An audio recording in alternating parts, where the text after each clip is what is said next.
हमारी प्यारी अमृत धारी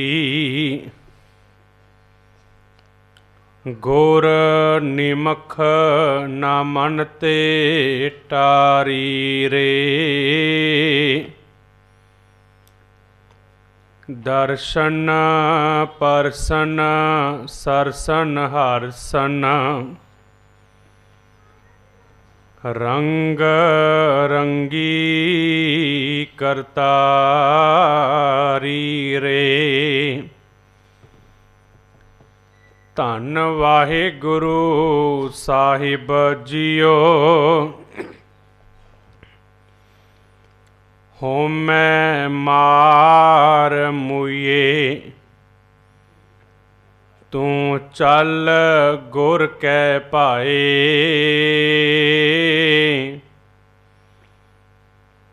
होमै मार मुए। तू चल गुर कै पाए। हर वार रावैं सदा मुए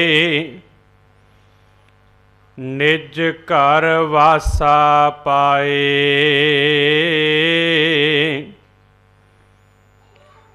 निज घर वासा पाए शब्द वजाए। सदा सुहागन नारी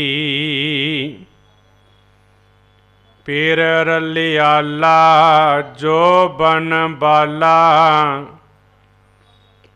अन दिन कंत सवारी हर वार सुहागो मस्तक भागो। सच्चै शब्द सुहाए नानक कामन हर रंग राती।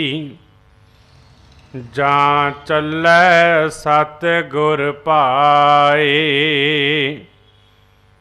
नानक कामन हर रंग राती। जां चलै सत गुर पाए।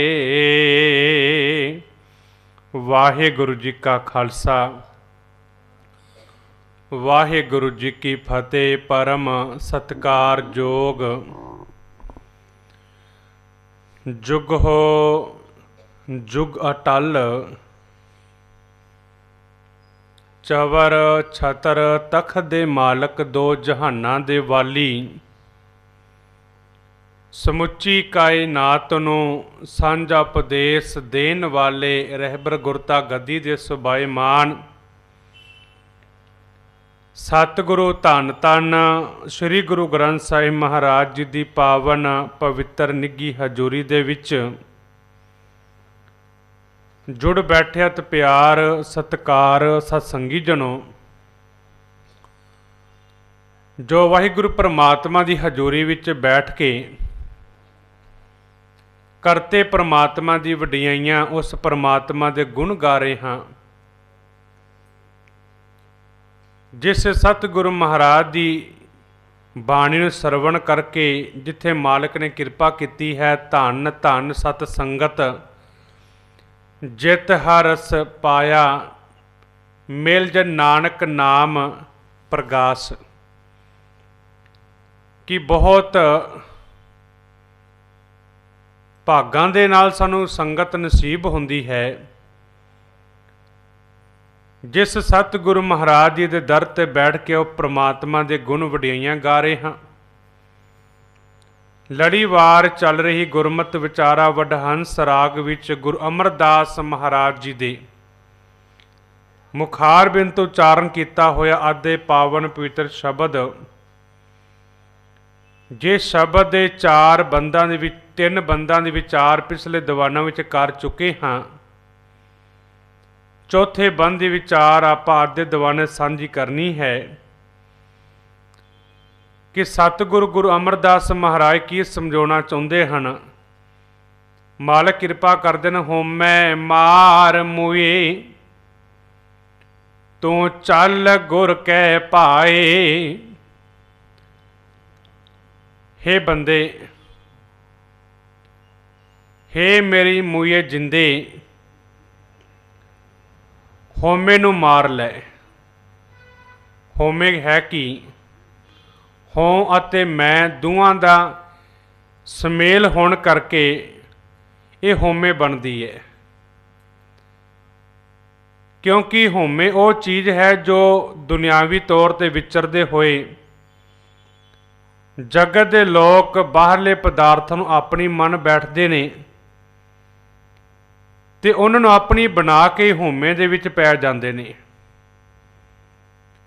फिर जो कर्म करते हैं, जो काम करते हैं, फिर होमे के अधीन होकर करनगे कि वेखो कि ये काम मैं कर सकदा वां, ये काम मैं कीता, मेरे तो बिना कोई कर ही नहीं सकता। ये होमे के लक्षण ने। सतगुरु महाराज जी कह लगे होमे इहो जिहा रोग है जो बंदे नूं कदे भी जिंदगी अगे नहीं वधन देवेगा। जिस तरह सियाणे कहते हैं कि पैर नूं मोच आ जावे ना, जां साडी सोच माड़ी होवे, ये दोवें चीज़ां जीवन च रुकावटां बन जांदियां ने। बंदा चल रहा होवे, पैर नूं मोच आ जावे ते कदे भी अगे नहीं वध सकदा, रुक जाएगा। इस तरह जेकर साडी मन की सोच भैड़ी हो जावे तो बंदा फिर भी अगे नहीं वध सकता, फिर भी जीवन च रुकावट बनेगी।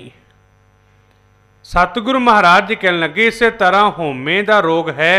होमे का रोग जीवन विच पै जावे, बंदे का जीवन स्टॉप हो जाता है, रुक जाता है, वो अपने जीवन कदे भी कामयाब नहीं हो सकता। होमै दीर्घ रोग है, दारू पिए समाही। होमे एक बहुत वड्डा रोग है। सतगुरु महाराज जी कृपा करते ने, अपने अंदर होमे नूं मार के गुरु दे शब्द दे नाल चल।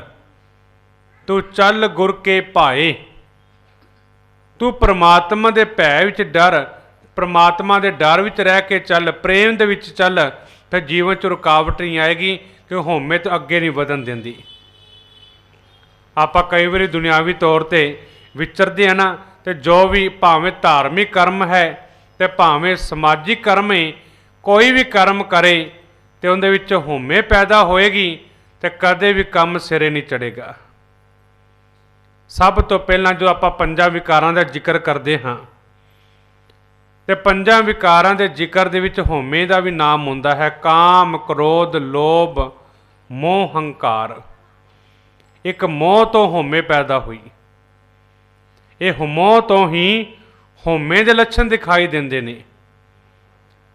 सतगुरु महाराज जी कहने लगे बंदे होमे नूं मारेगा तो परमात्मा दे नाल तेरी बिरती जुड़ी रहेगी, पर जेकर होमे नूं नहीं मार पाएगा तो हंकार विच कर्म करेगा तो कदे भी जीवन च कामयाब नहीं होएगा। होमे नूं खत्म कर ले। जो सतगुरु में इतिहास पढ़ते हाँ, इतिहास दे विच जिक्र होंदा है कि सतगुरु महाराज जी दे जीवन दे विच बहुत सारियां घटनावां वापरदियां ने, बहुत सारे सिखां दा भी जिक्र होंदा है। तो इदां दे विच लोग सन जिहड़े होमे विच पए होए सन। किसी ने कोई सेवा कर देनी तो जां होमे दे लक्षण दिखाई देने करने, जां हंकार दे लक्षण दिखाई देने करने। क्योंकि हंकार भी जीवन दे विच इहो जिहा रोग है तो होमे भी इहो जिहा रोग है। जदों कोई भी सेवा दुनियावी तौर पर करता है तो दुनियावी तौर पर सेवा करके हंकार ना कर, होमे ना करी, तो सतगुरु महाराज जी कहने लगे जीवन वो कीती सेवा भी कामयाब होवेगी। पर जेकर तू हंकार कर लग पिया, होमे विच पै जाएगा तो सेवा भावें जिन्नी मर्जी कर ले, ये परवाह नहीं है। सेवा भी उही करिए ਜਿਹੜੇ मेरे मालक ਨੂੰ ਪ੍ਰਵਾਨ है। ਹੁਣ सतगुरु महाराज कृपा करते ने, होमे मार मुए तू चल गुर के भाए, हार वर रामै सदा मुए, निज कर वासा पाए, हार वर रामै सदा मुए। रामै हरि वाहिगुरु परमात्मा ਨੂੰ सदा सिमर, परमात्मा ਨੂੰ सदा ही याद कर, हे मेरे जिंदे निज कर वासा पाए। निज कर ਹਿਰਦਾ ਰੂਪੀ ਘਰ ਦੇ ਵਿੱਚ परमात्मा ਦਾ ਵਾਸਾ ਹੋਏਗਾ ਜੇ ਤੂੰ परमात्मा ਨੂੰ ਸਿਮਰੇਂਗਾ, ਕਿਉਂਕਿ ਇਹ ਘਰ ਵੀ परमात्मा ਦਾ ਹੈ। ਜਿਸ ਤਰ੍ਹਾਂ ਕੋਈ ਧਾਰਮਿਕ ਸਥਾਨ ਹੈ, ਉਸੇ ਧਾਰਮਿਕ ਸਥਾਨ ਨੂੰ ਲੋਕ ਸੁੱਚਤਾ ਦਾ ਘਰ ਮੰਨਦੇ ਨੇ ਕਿ ਪਵਿੱਤਰਤਾ ਹੈ। ਪਰ ਸਤਿਗੁਰੂ ਮਹਾਰਾਜ ਜੀ ਕਹਿਣ ਲੱਗੇ, ਜਿਸ ਤਰ੍ਹਾਂ ਕੋਈ ਧਾਰਮਿਕ ਸਥਾਨ ਨੂੰ ਲੋਕ ਪਵਿੱਤਰਤਾ ਦਾ ਘਰ ਮੰਨਦੇ ਹਨ, ਇਸੇ ਤਰ੍ਹਾਂ ਆਪਣੇ ਮਨ ਨੂੰ ਵੀ ਪਵਿੱਤਰ ਬਣਾ, ਇਹ ਵੀ ਪਰਮਾਤਮਾ ਦਾ ਘਰ ਹੈ।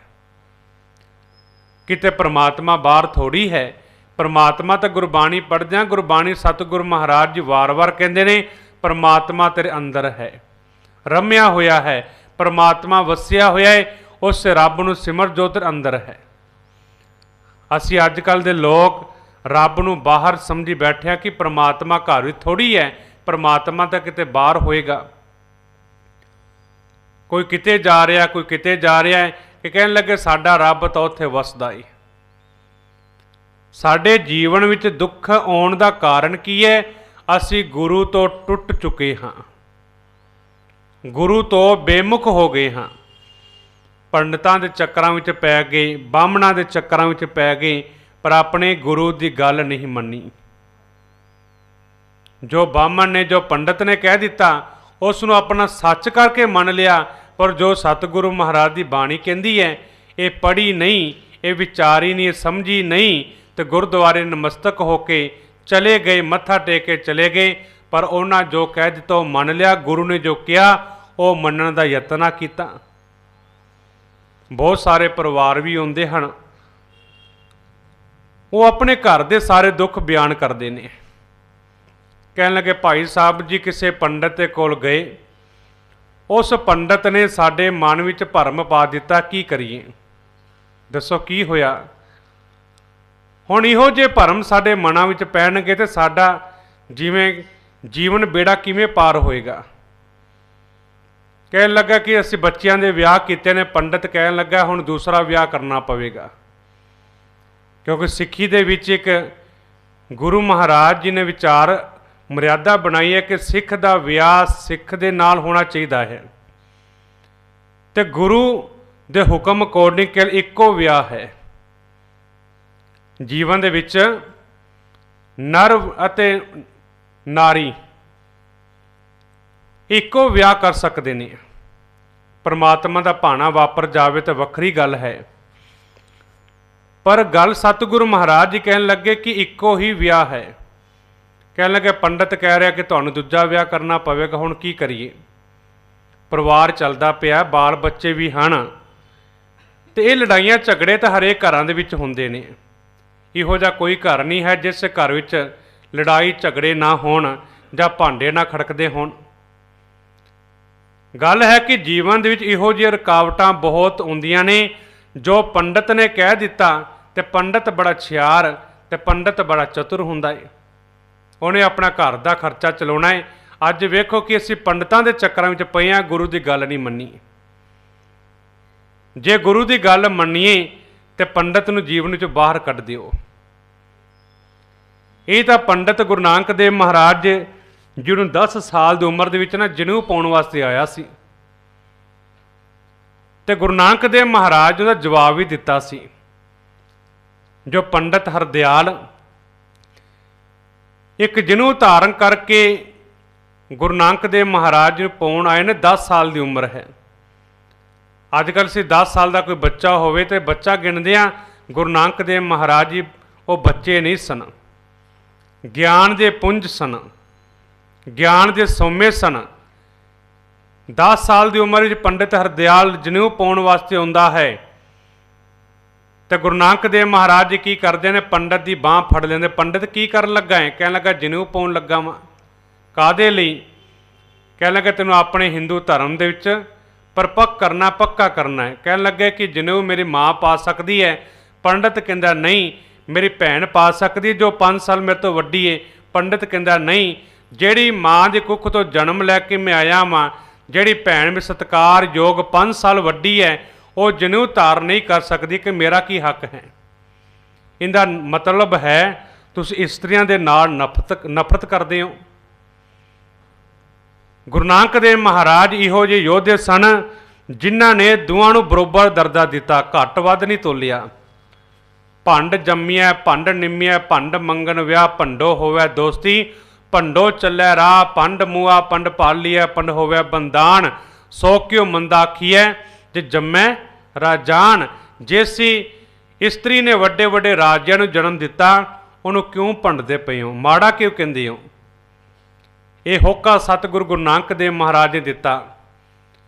हरेक धर्म दे विच वेख लवो कि उन्होंने इस तरह माड़ा भी किया, पर एक सिख धर्म है जिसने इस्त्री अते मर्द दोनों बरोबर दर्जा दिता है।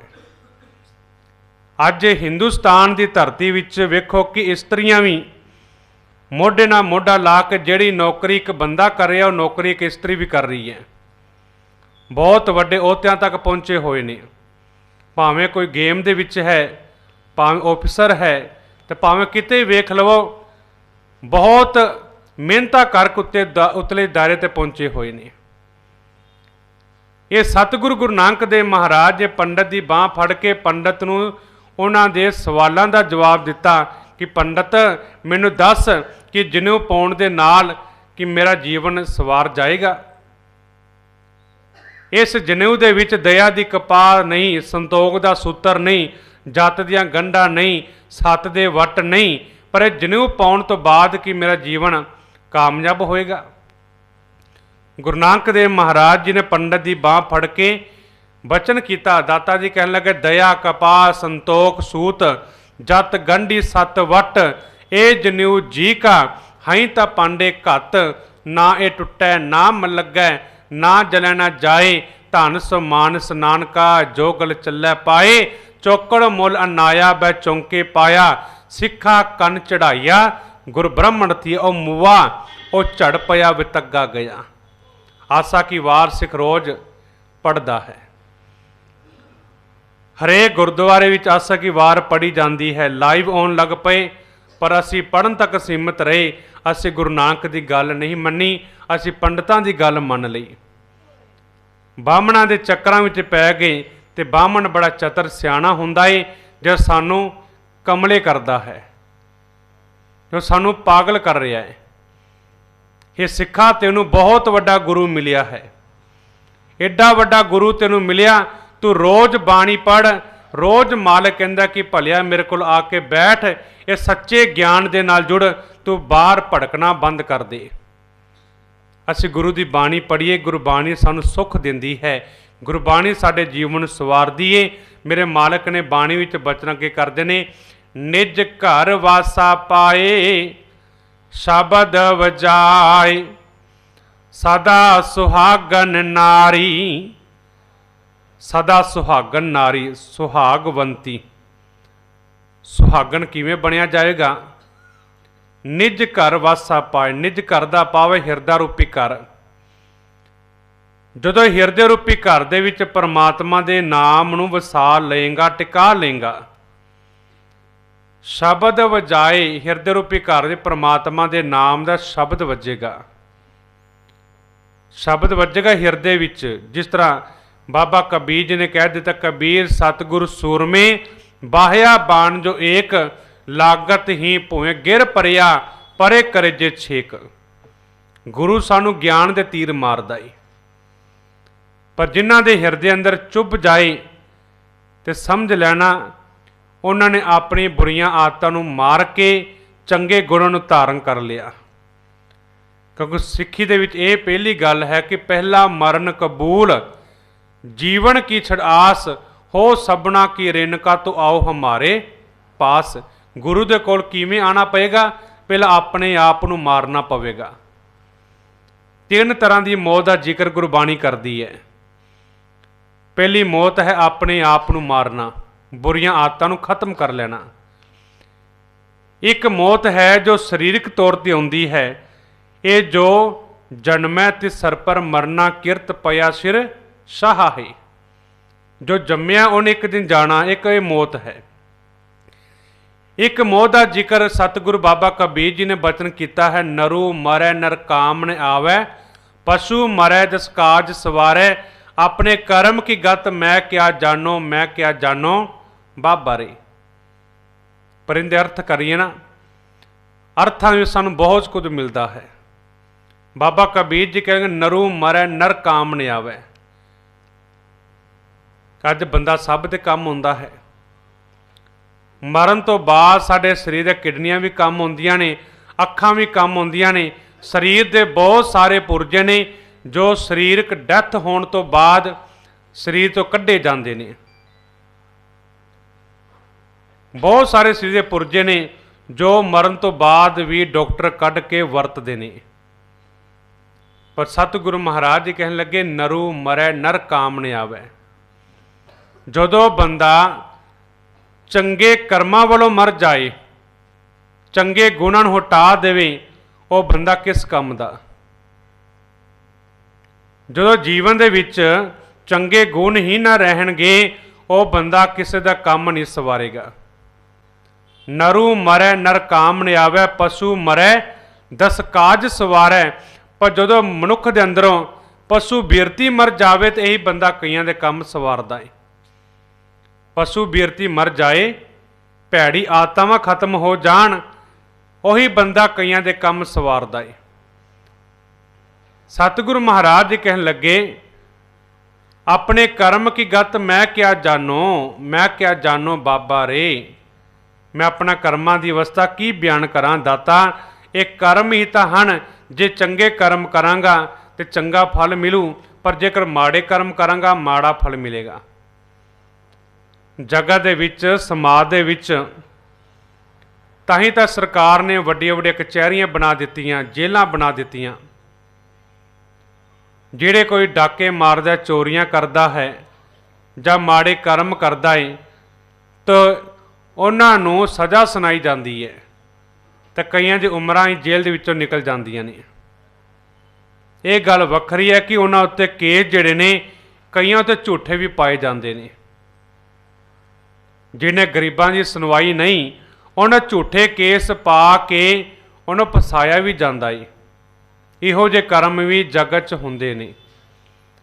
ਇਹ ਸਤਿਗੁਰੂ ਮਹਾਰਾਜ ਜੀ ਨੇ ਬਾਣੀ ਵਿੱਚ ਸਾਨੂੰ ਬਚਨ ਕਰਦੇ ਨੇ, ਸ਼ਬਦ ਵਜਾਏ ਜੋ ਹਿਰਦੇ ਰੂਪੀ ਘਰ ਦੇ ਵਿੱਚ ਵਾਹਿਗੁਰੂ ਪਰਮਾਤਮਾ ਦੇ ਨਾਮ ਦਾ ਵਾਜਾ ਵੱਜੇਗਾ, ਨਿਜ ਕਰ ਵਾਸਾ ਪਾਏ। ਫਿਰ ਹਿਰਦੇ ਰੂਪੀ ਘਰ ਵਿੱਚ ਵਾਹਿਗੁਰੂ ਪਰਮਾਤਮਾ ਦਾ ਵਾਸਾ ਹੋਏਗਾ, ਗੁਰੂ ਸਾਡੇ ਹਿਰਦੇ ਰੂਪੀ ਘਰ ਵਿੱਚ ਟਿਕ ਜਾਏਗਾ। ਅੱਗੇ ਮੇਰੇ ਮਾਲਕ ਕਿਰਪਾ ਕਰਦੇ ਨੇ, ਪਿਰ ਰਲਿਆਲਾ ਜੋ ਬਨ ਬਾਲਾ, ਅੰਨ ਦਿਨ ਕੰਤ ਸਵਾਰੀ।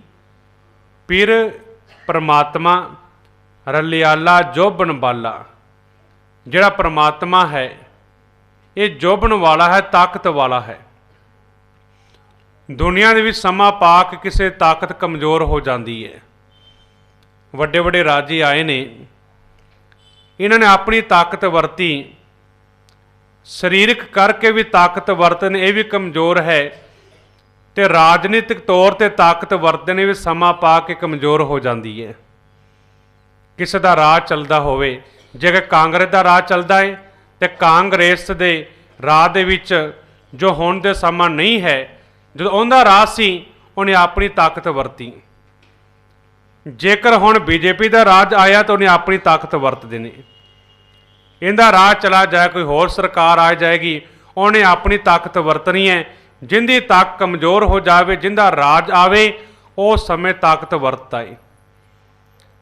ਸਤਿਗੁਰੂ ਮਹਾਰਾਜ ਜੀ ਕਿਰਪਾ ਕਰਦੇ ਨੇ, ਇਹ ਜਗਤ ਦੀ ਤਾਕਤ ਹੈ, ਇਹ ਸਮਾਜ ਦੀ ਤਾਕਤ ਹੈ। ਸਮਾਂ ਪਾ ਕੇ ਕਮਜ਼ੋਰ ਹੋ ਜਾਏਗੀ, ਪਰ ਜਿਹੜਾ ਮੇਰਾ ਮਾਲਕ ਹੈ ਨਾ, ਇਸ ਪਰਮਾਤਮਾ ਦੀ ਤਾਕਤ ਜਵਾਨੀ ਸਦਾ ਟਲ ਹੈ। ये परमात्मा का राज है। कायम दायम सदा पातशाही, दो मन सेम एक सो आही। आबा दान सदा मशहूर, ऊहा गणी बसै ममूर। त्यों त्यों सैल करे जो भावै, महरम महल ना को टकावै। कह रविदास खलास च मारा, जो हम सहरी सो मीत हमारा। भगत रविदास जी कह लगे जे इहो जे शहर विच वसदे ने वो मेरा असली मित्र है। दुनिया की ताकत समा पा के कमज़ोर हो जाती है, पर परमात्मा की ताकत जोबन सदा जवानी विच रहिंदा है। फिर रलियाला जोबन बाला, अन दिन हर रोज़ कंत सवारी। ते परमात्मा नूं मिल के अपने जीवन नूं सवारन दा यतन कर। गुरु साडे सोहना बनाउण दा यतन करदा है। अगे मेरे मालिक किरपा करदे ने। हार वार सुहागो मस्तक भागो, सच्चै शब्द सुहाए। गुरु दे सच्चे शब्द नाल जुड़िया मस्तक भागो। मत्थे दे भाग जागदे ने। मत्थे दे भाग की ने? हुण ये नहीं पंडितां दे कोल जावांगे, पंडित की करदे साडा मत्था वेखदे ने जां साडे हत्थ नूं फड़ के हत्थ दी लकीरां वेखदे ने। ਉਹ जो कह देंदे सच मन लेंदे हाँ। मस्तक भागो, मत्थे दी सोच बदली। गुरु की करदा साडी सोच तां बदलदा ना। जो पहला माड़ी सोच सी, माड़े कर्म सन, गुरु ने साडी सोच बदल दित्ती। मत्थे दे भाग जाग पे, क्योंकि सारा कुछ है तो मत्थे दे विच ही है ना। जो साडा मन है, जो विचार ने, जो बुद्धि है, ये साडे मत्थे दे विच है, खोपड़ी विच है। तो गुरु साड़ी सोच बदलता है। गुरु तो कहता है देखो भाई ज्ञान की आई आंधी। गुरु कहता कि देखो भरावो ज्ञान की हनेरी आई, सब है उडानी। की उड गया? दुनियावी तौर पर हनेरी आती है, सड़कों पर पिया हुआ कूड़ा कचरा उड़ा के लै जाती है। जो ज्ञान की हनेरी आती है तो साड़ी बुद्धि दे विचों, मन दे विचों माड़े ख्यालों नूं उड़ा के लै जाती है। ये भी ज्ञान की हनेरी है। ज्ञान की आई आंधी, सब है उडानी। भ्रम की टाटी, रह न माया बांधी। गुरु की कृपा के नाल सारे भरम उड गए। तो गुरु ने कृपा की कीती है, सानू जीवन दिता। तो जीवन केड़ा दिता? सिੱਖੀ वाला। कि भलिया सिੱਖੀ सिੱਖਿਆ गुरु विचार। गुरु के विचार नूं मन के गुरु दे कोल सिੱਖਿਆ लै। सिੱਖਿਆ लवांगे तो जीवन दे विचों अनेकां तरह के भरम, कर्म कांड, वहम उड जाणगे। तो गुरु की सोच साडी सोच एक मिक हो जाएगी। नानक नानक कहता है कामन, कामन का भाव है जी रूपी स्त्री। हर रंग राती, ये जी रूपी स्त्री हरि परमात्मा के रंग विच रत्ती जाती है, रंगी जाती है। कदों रत्ती जाती है? जां चलै सतगुरु भाए। जो गुरु दे प्रेम दे विच, हुकम दे विच चलती है तो परमात्मा के रंग विच रंगी जाती है। फिर मेरे मालिक जी कृपा करते हैं। हर रंग लागो इस जुग में, सो कहीयत है सूरा। ਉਹੀ सूरमा है जिस दे हिरदे दे परमात्मा के नाम का गूढ़ा रंग चढ़ जाए। सतगुरु महाराज जी कृपा करन, ये पावन पवित्र शब्द बंद साड़ी जिंदगी का आहार बन जावे। इतने विचारां प्रवान करनिया। परवानो जी फतेह। वाहिगुरू जी का खालसा